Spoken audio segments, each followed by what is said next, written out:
Hey everyone, welcome back. Today I'm going to be dyeing my hair. The first step is to wash your hair, so I'm going to go do that and I'll be right back. Alright, post-shower, dried my hair to the best of my abilities. It's still going to be wet. I'm just putting it into sections now and brushing it, because that way it's going to be a lot easier to dye it. My desk is here, my mirror is here, so I don't know how much of this you guys are going to get to see me like actually do. I'm just going to be chatting with you guys about like everything I've done to my hair in the past and why I'm doing this particular thing. You know, if anything goes wrong, y'all will be here to witness it. But I've got my all black fit on. Hopefully nothing goes too terribly wrong.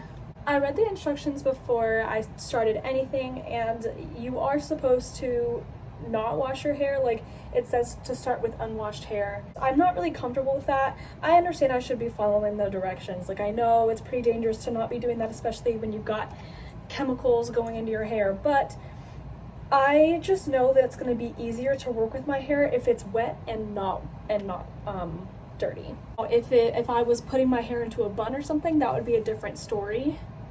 But it's just going to be much easier to work with if my hair is clean. Now you might be looking at me and thinking, Sophia, your hair is already black. Why are you dyeing it black? If you watched any of my videos before this, then you know that this is the first video my hair is black in. I was planning to dye my hair black for a video, but I just couldn't get the motivation to do it, and I had the hair dye, but I just didn't feel like doing it. And then it was like midnight, and I was like, I'm just gonna do it. I'm just gonna dye my hair. My roommate had someone over, and I didn't want to, you know, make that a little bit weird filming when she was here. This is the brand that I'm using, not sponsored of course, and it's the same brand that I used last time. It's just a different shade of black, I think. And I'm not trying to like lighten my hair or anything. It's just last time I didn't get everything. So I'm doing that now. I don't want to touch my roots. Like, I don't want to touch my scalp. I don't want the dye to touch my scalp. I want it to get as close to my roots as possible, but like I don't want it to touch my scalp at all. It's not supposed to touch your scalp anyway, but you know, you can get really close to the roots when you're dyeing your hair. So this is A. Twist the tip off and remove the cap. Okay. This is B. I'm removing everything and I'm squeezing. Oh, I'm supposed to have the gloves on. Oopsies. I've done that, guys. I am so prepared. Okay, squeezing. Oh wait, am I not doing this right? I did this last time too. I forgot to squeeze the cap back on. So doing that now to break the seal. And there we go, much easier now. I started squeezing and nothing was coming out and I was so confused. It smells delightful, absolutely lovely. When I dyed my hair red, I got it professionally done. And it was planned out and everything. I had planned it for months, and I had money saved up, and I knew exactly what I wanted to do, and I knew exactly when I was going to do it and all that good stuff. I was dyeing my hair lighter last time, and dyeing your hair lighter takes a lot more planning and you need to be a lot more careful. Dyeing your hair darker, it's almost like a conditioner. Like it doesn't do a whole lot of damage to your hair. It's difficult to remove, but it's not difficult to put on. It doesn't need a whole lot of forethought, especially for me. Like when I was dyeing my hair red, I was just doing certain sections. My original plan was to just dye my hair back to its original brown color and just go over the red, but then I was like, I kind of wanted to dye my hair black for a while, and I don't have the money to get it professionally like color corrected or the time, so just going to do it myself, because that's what college is all about, right? Learning to be independent. And I can't get this little last bit of the bottle out. Hold on. Oh, y'all, this is difficult to open. Okay. Oh, don't know where that went. Okay. Got as much of that out as I could. Got most of it out. So when I dyed my hair black the first time, a little over a week ago, I just like put it in my hands and then put it in my hair. Like I had it sectioned out very similar to this, but I just like put it in my hair. I was just kind of trying to cover the red up and then match the rest of my hair. And now I'm being a little bit more careful. I'm gonna try to get a little bit higher up, because it kind of just looks like my hair just turns black from like here up it's brown and then here down it's black. You can't see on camera. As long as I avoid my piercings and my scalp, I think I'm gonna be okay. I'm just gonna do my best. The reason I'm stressing not wanting to get it on my scalp is because I have naturally red highlights and I don't want to dye those away. I want to keep those. And I know with box dye it's a little bit different, but this is permanent box dye. And I don't want that red to go away. I got it from my maternal grandmother, who I never actually met. And keeping that connection is important, but also I just really like how it looks. Oh, that smells so lovely. Oh goodness. I literally can't see anything that I'm doing right now. Oh my god, it smells so bad, you guys. So the reason I dyed my hair red, there was a couple different reasons. For the most part, it's really just because I wanted to. I've liked dyeing my hair forever. I've done it several times. First time I ever dyed my hair, I was in 7th grade. It was middle school. It was either 7th or 6th grade.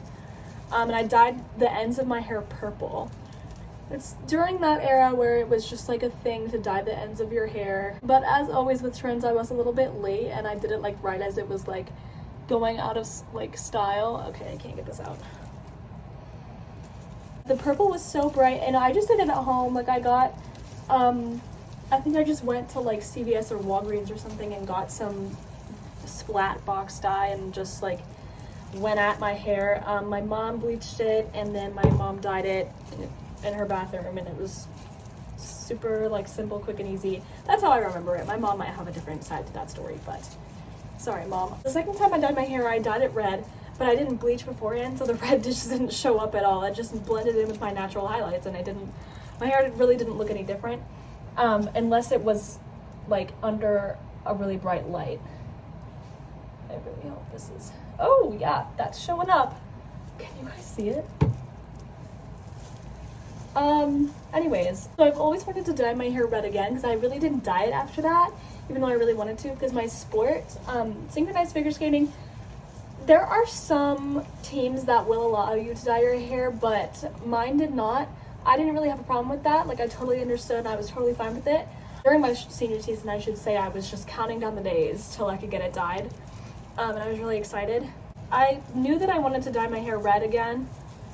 So I saved up for months. I was gonna do all my new piercings and my hair at the same time, and everything turned out the way that I wanted. My hairstylist was so nice. Shout out to my friend Tanya for putting me on to her. Today is September 30th, and I got my hair dyed like February 10th, I think, of this year. And so I had the red for a really good time, or a really long time. It was a good run. I do miss it, but I like the black better, I can't lie. Oh, that was a lot. Last time I really just did it on the sides, like I didn't do any in the back, so I'm gonna add that this time too. Basically, I'm just touching up any mistakes that I made, and my sister pointed out that you can still see some of the red in the front, because I did money pieces and a partial balayage when I got it professionally done. I'm really just doing the top and the bottom because that's where it stuck the least, and because I didn't really do anything up here last time. I'm not planning to use all of this, but we're just gonna see where this leads me. I'm kind of just freestyling it. Like guys, like I'm not a professional. Please don't take any advice that I give you in this video. I am a little bit worried about dyeing my hair dark right before like winter. My skin gets really pale right before winter and right during winter, as you know, most people's probably does. I am a bit nervous that I'm gonna look super pale and I'm gonna give like Morticia Addams vibes, but you know, it is what it is. I'm literally just freestyling, like I have no idea what I'm doing. My parents were here for Parents Weekend just like a couple days ago, or actually it was literally yesterday morning that they left, but I missed them so much. And originally they were gonna bring my dogs. I don't know if I already talked about this, but originally they were gonna bring my dogs, and they literally found a pet-friendly hotel and everything, and this campus is dog friendly, and it was gonna be so much fun. And then the football game ended up being at 1:30 instead of 6, which is originally when I thought it was, which is totally fine, except that made it a little bit more difficult to bring the dogs. So when my mom called me and told me like, hey, we're not gonna be able to bring the dogs, I actually had to like hang up and go cry because I miss them so much. And that might seem like a little bit weird and spoiled, but you guys have to understand, I've never ever, my whole entire life, from before I was even conceived, I have never ever gone more than 2 weeks without living with a dog or any other sort of animal. You know, understandably, I miss them terribly. I'm about to do the back section of my hair and I have absolutely no idea how I'm gonna do this, you guys. Wish me luck. I can't see anything. I'm not gonna film this part because I am gonna need my phone to give me like a kind of double mirror. So I'll just let you know how it went when I get back. You guys, that was a harrowing journey. I was just like blindly putting dye on the back of my head and then eventually I just gave up and put it in my glove, and as some of you predicted, I definitely got it on my scalp. Like, so much for not wanting to dye my scalp, because it definitely ended up on my scalp, which is not good for my head, but it's fine. And I'm just gonna focus on where the red was in the front because that's where it's the most noticeable, and up top of here. And I'm gonna give my phone a rest, so I won't be filming it. So sorry for the disappointment, but I'll be back in like a couple minutes. For you guys, it's gonna be a couple seconds. I still have a pretty significant amount of dye left, but I've already got so much in my hair and I just don't think that I need it. So I'm gonna put it up, set my 30-minute timer, and then I'll check back in with you guys right before I get in the shower to rinse it off. Definitely gonna need to take a hot towel to my face and neck while I'm waiting. Yikes. I have to go take a cold shower. Good luck to me, because I hate cold showers. So this is what we're looking like fresh out of the shower. I think it's looking pretty good. Of course, since it's wet, it's a little bit hard to tell. Shout out to this pimple patch that's been on this whole entire video. When I dyed my hair red, it was post-breakup. It was meticulously planned. It was the end of my senior season. It really just symbolized change. When I ran out of the color refresher for my red, I had been living in college for exactly a month, and I just really took that as a sign. And I'm really, like, so far I'm loving this change. I think it looks really good on me, and I'm really excited. I'm not gonna put any product in it. I'm just gonna dry it and brush it, and I'm gonna update you guys tomorrow with how it looks. Okay guys, I really love how it turned out. Look at it, it looks so good. This is about 24 hours after I dyed it. It's a bit messy just because I didn't put any product in it, and I think I slept with it wet accidentally, so it's a little bit weird, but it's so shiny and it's so soft. Like, I was not expecting it to be so soft, but I don't know, maybe the conditioner did something. But I honestly love how it turned out. Like, I think it looks really good and I'm really in love with it. Let me know what you guys think. Like, I really like it. Thank you all so much for watching today's video, especially if you made it this far. Be sure to subscribe to check out my whole journey, and I'll see y'all next time. Bye.